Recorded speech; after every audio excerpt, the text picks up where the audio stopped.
A mother and her 6-year-old child were killed while ice skating in the city's central square. A promising engineering student who was planning to marry his girlfriend this year was shot while waiting for the bus. Choose your plan. Arrow right, a young couple and their baby after parents pushed their child into a stroller along the main street. Such civilian deaths are a regular occurrence in Ukraine, which is subject to constant Russian armament. But those victims were among 25 people killed in a rocket and missile attack in Russian city of Belgorod, about 20 miles from the Ukrainian border. Day before New Year's Eve. The attack, which came a day after Ukrainian President Volodymyr Zelensky vowed to take the war to Russia, followed one of Russia's largest airstrikes against Ukraine, a missile and drone attack that killed at least 39 people and injured at least 159. Rain of vehicles was done in retaliation.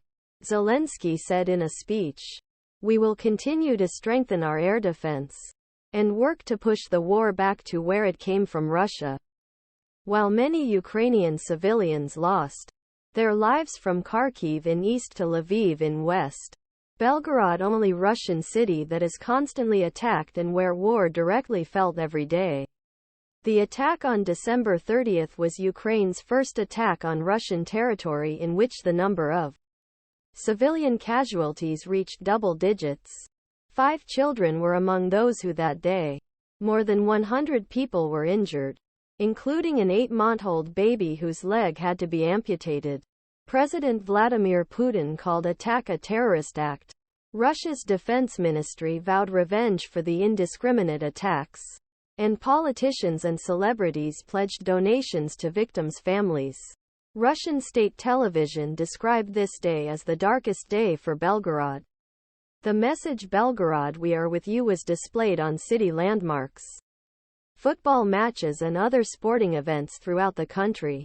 "You have to understand, this hasn't happened before," Valeria, a local journalist, said in a phone interview. "It was truly most intense argument since the beginning of war. We immediately ran to hide in the corridor." Valeria said that at least 10 explosions occurred in a row and destroyed the central area, where the shopping mall, theater hall and municipal administration buildings are located. "We always joke that in peacetime Belgorod was a big village where everyone knew each other. So this is a tragedy that affects everyone. Many people know someone who was killed or injured."